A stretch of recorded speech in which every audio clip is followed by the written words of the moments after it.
दोस्तों, हम में से ज्यादातर लोगों को नहाना पसंद नहीं होता। वैसे सर्दियों में तो काम चल भी जाता है, लेकिन गर्मियों में ना चाहते हुए भी मजबूरन नहाना ही पड़ता है और इसी का फायदा उठाती हैं बड़ी बड़ी कंपनियां। आज बाजार में आपको ढेरों बाथ सोप देखने को मिल जाएंगे, लेकिन इनमें से एक बाथ सोप ऐसा भी है जिसका नाम और दाम हर भारतीय को मालूम है। इतना ही नहीं, इस साबुन की खुशबू और आकार भी सभी जानते हैं। जी हाँ दोस्तों, ये कोई और साबुन नहीं बल्कि हमारा लक्स है। आप सब ने अपने जीवन में कभी न कभी तो नहाने के लिए लक्स का इस्तेमाल तो किया ही होगा और शायद आप में से बहुत से ऐसे लोग भी होंगे जो अभी भी कर रहे हैं। बता दूं कि उनमें से एक मैं भी हूँ। जहाँ भारत के ज्यादातर घरों में लक्स का इस्तेमाल किया जाता है, वहीं कुछ लोग ऐसे भी हैं जिनके मन में लक्स को लेकर शक भी है कि इसमें जानवरों की चर्बी मिलाई जाती है। वैसे इस बात में कितनी सच्चाई है? आखिर लक्स साबुन कैसे बनते हैं? जानने के लिए बने रहिए आज की इस वीडियो के अंत तक। लेकिन इससे पहले अगर आप हमारे चैनल पर नए हैं तो चैनल को सब्सक्राइब करके बेल आइकन को प्रेस कर दें ताकि हमारी आने वाली वीडियोस की नोटिफिकेशन आपको मिलती रहे।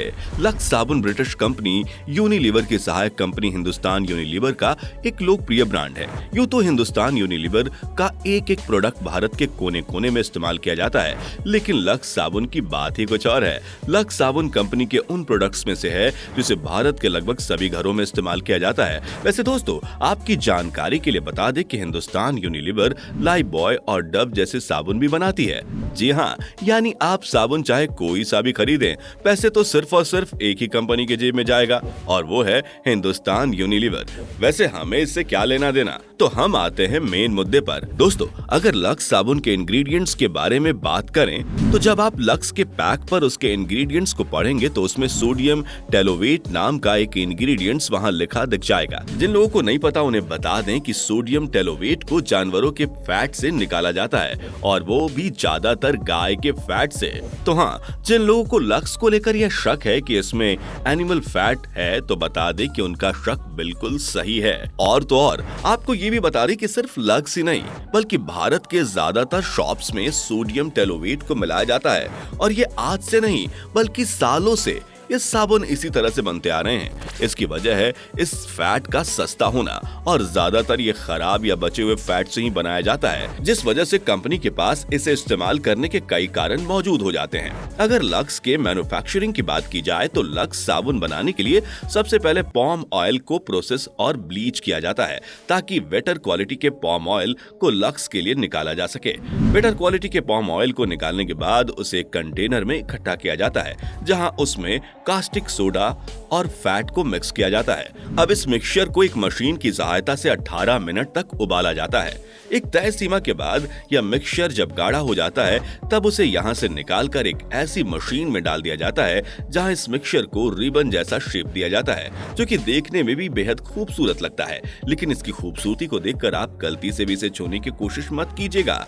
अगर आप ऐसा करते हैं तो आपकी चमड़ी बाहर तक आ जाएगी, क्योंकि इस समय ये काफी गर्म होता है। अब इस रिबन को ठंडा करने और इसके शेप को बदलने के लिए इसे कन्वेयर बेल्ट पर आगे ले जाया जाता है, जहां ये दो रोल्स के बीच से गुजरता है।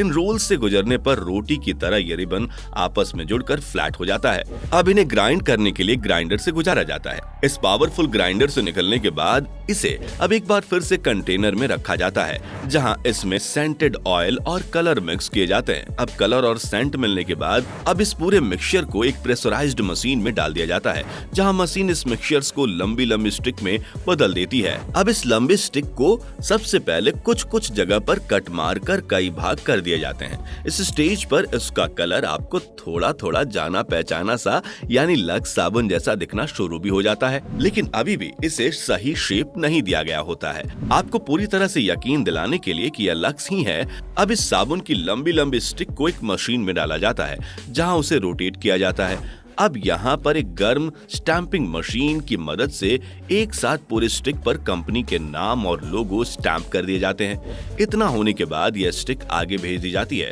और फिर एक और ऑटोमेटिक मशीन इन्हें सिंगल पीसेस में कट कर देती है। दोस्तों, इस मशीन के आने से कंपनी को काफी बेनिफिट हुआ है और काम भी आसान हो गया है। वरना सालों पहले इन साबुनों को कट करने वाली जब ये मशीन नहीं थी तब इंसानों द्वारा ही इसे कट किया जाता था। इंसानों द्वारा काटे जाने के कारण बहुत बार साबुन टेढ़े मेढ़े कट जाते थे, जिससे न सिर्फ उनका आकार बल्कि उनका वजन भी गड़बड़ हो जाता था। इससे कंपनी को काफी नुकसान उठाना पड़ता था।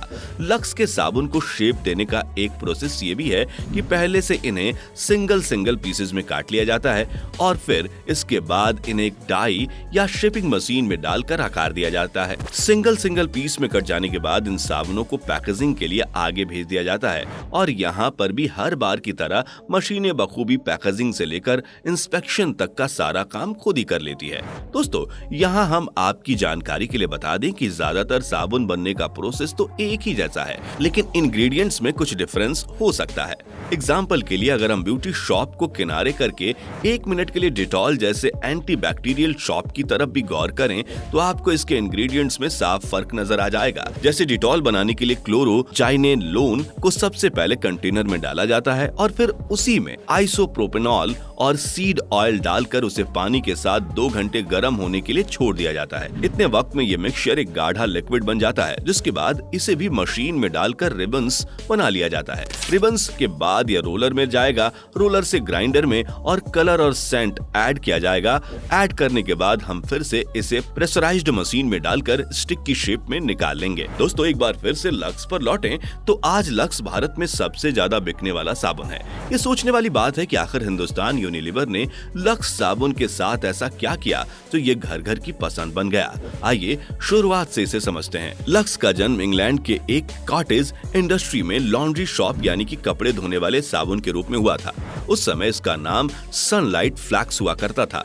बाद में कंपनी को पता चला कि जिस साबुन को उन्होंने कपड़े धोने के लिए बनाया था उससे महिलाएं नहाती भी हैं, जिसके बाद कंपनी ने महिलाओं को ध्यान में रखकर ग्लिसरीन और पॉम ऑयल की मदद से बनाया एक झागदार और खुशबूदार टॉयलेट सोप, जिसे इन्होंने नाम दिया हनी सोप, और यही आगे जाकर बना लक्स। भारत में लक्स की मौजूदगी बहुत पुरानी है।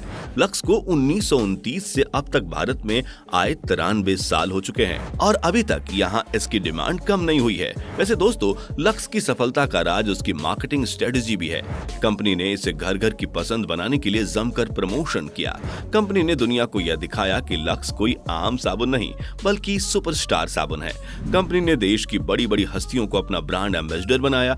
उन्होंने सबसे पहले मधुबाला, फिर सायरा बानो जैसी हीरोइंस को अपने एड में लेना शुरू किया और आज के वक्त भी ये बड़े सितारों के साथ काम कर रहे हैं। उनका मार्केटिंग फंडा काफी सिंपल है। उन्हें अपने ब्रांड को इस तरह से दिखाना होता है कि बड़े से बड़े लोग इनका इस्तेमाल करते हैं। कंपनी ने देश की आम जनता का भी खासा ध्यान रखा है। कहने का सीधा मतलब यह है कि घर घर पहुंचने के लिए उनका बजट ध्यान में रखना बहुत जरूरी है। इसके साथ ही कम पैसों में आप अपने प्रोडक्ट को कैसे बाकी प्रोडक्ट से बेहतर बना सकते हैं। कंपनी ने इन सभी बातों का बहुत बारीकी से ध्यान रखा और अपने उद्देश्य में सफल भी हुई। यही वजह है कि आज के इस महंगाई के दौर में भी लक्स लोगों को सिर्फ 10 रुपए में बेहतरीन खुशबू वाला आसानी से छोटी छोटी दुकानों पर भी मिल जाता है। आज लक्स भारत और एशिया में रिकॉर्ड तोड़ बिक्री का कारण बना है और आज अकेले लक्स साबुन का सालाना टर्नओवर 1 से 2,000 करोड़ के बीच बताया जाता है। दोस्तों, इस वीडियो में फिलहाल इतना ही। क्या आप किसी और प्रोडक्ट की मैन्युफैक्चरिंग भी देखना चाहते हैं? कमेंट बॉक्स में जरूर बताइएगा। उम्मीद है आपको आज का ये वीडियो पसंद आया होगा। अगर हाँ, तो इस वीडियो को लाइक करें और इस तरह के और भी अमेजिंग एंड इंटरेस्टिंग वीडियो देखते रहने के लिए चैनल को जरूर सब्सक्राइब कर लें। Thanks for watching.